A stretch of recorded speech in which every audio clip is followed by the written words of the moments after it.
Hey guys, before the start of the video, I just want to say that if you're looking to buy and sell vintage watches, especially Rolex, then Bob's Watches is the perfect place for you.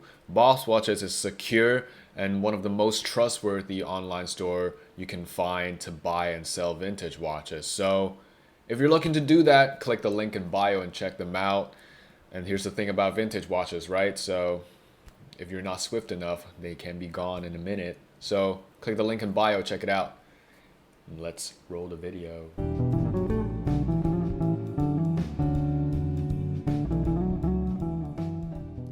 Hey, what is going on, ladies and gentlemen? Welcome back to the Gentleman Pursuits YouTube channel. My name is Ryan.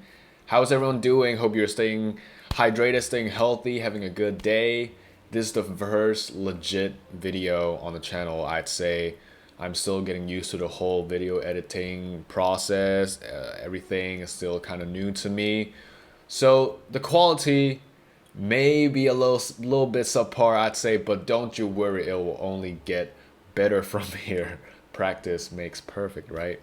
So today I want to talk about Scotch whiskey regions. Yes, this is a thing that comes up a lot. Doesn't matter if you are in a liquor store, at a restaurant looking at menus, or at a whiskey tasting session, right? There are going to be names of regions here and there, people talking about it. So today I've decided why not make a video talking about whiskey regions, because it is very important when it comes to whiskey tasting.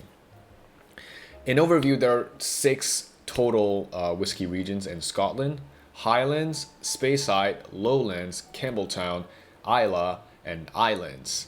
Just like wine regions, wine produced in Bordeaux and Rhone is going to have a bit of difference in flavor profile due to climate. Same goes to whiskey. Although Scotland is not a big country, but the difference between region or even within region can be phenomenal. Coastal distilleries and inland whiskey distilleries can produce a completely different whiskey with different taste profile. So before we get into the specifics, here is a little map of Scotland, so you have a better idea, where each region is on the map. So feel free to pause the video and check out the map right in front of you right now. So let's start with my personal favorite, Islay whiskey, not Islay, not Islay, it's Islay. Okay, some of the most famous whiskey or distilleries, should I say, includes Ardbeg, Laphroaig, and Bruichladdich. This region is known for its peaty, really peaty single malts, and it's believed that whiskey came from Ireland to Scotland through Islay, and that's why there are a lot of old and new distilleries in this region. Their whiskey typically consists of apple, the flavor apple, the apple flavor, not flavor apple, the apple flavor, seawater, and smoky. When I say seawater, some people describe it as seaweed, but you get the idea. It's like salty, but sea salt, that kind of flavor. Yes, I know. You know what I'm talking about. You're smart. Okay, next up we got Highlands. Highland got some big names too: Dalmore, Oban, Old Pulteney. It's the largest whiskey producing area because it's huge. If we look at the map here, once again, you can see Highland consists of a large piece of land in Scotland. It covers 25% of all whiskey production in Scotland. And because of the huge area, as I mentioned before, although whiskey flavors can differ from regions to regions, right? But because Highland is such a huge area, whiskey produced within the region can differ from each other in a great sense. So this region has a lot of flavor diversity, as I said. I'd say in general, from my own experience of tasting various whiskey from Highlands, they generally are kind of fruity and oaky. Yes, fruity and oaky. Some like it, some don't. I'm okay with it. It doesn't bother me, but oaky and fruity is like kind of a weird flavor combination, but it's actually pretty good.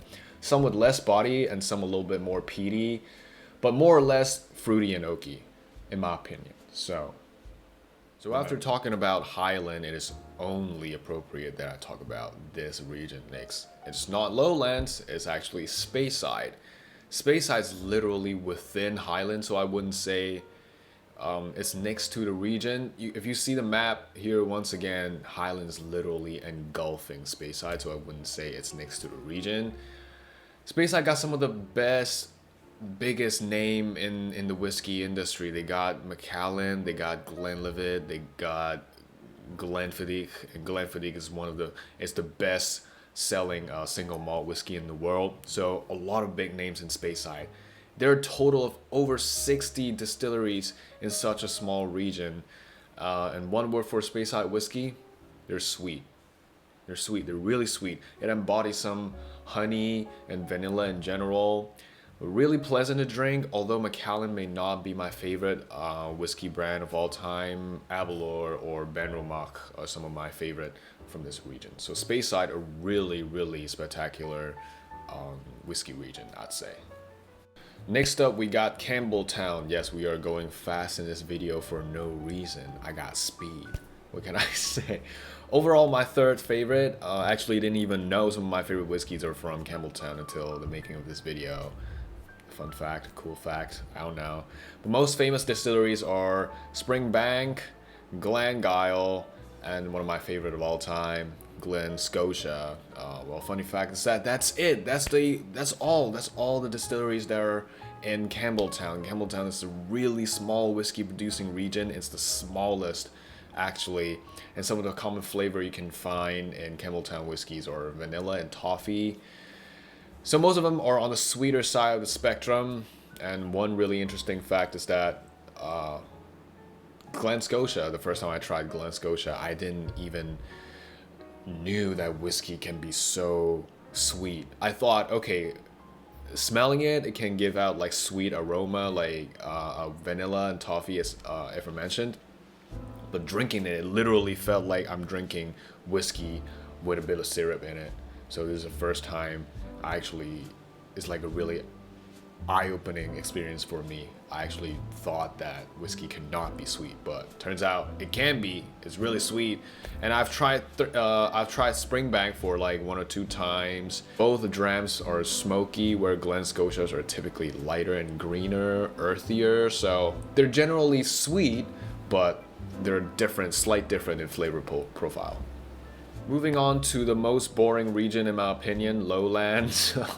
Huge area with only less than 5 whiskey distilleries. But the thing is, I haven't tried enough Lowland whiskey to actually tell you what the typical flavor profile is. I think the only whiskey I've tried is Islay, but that's it.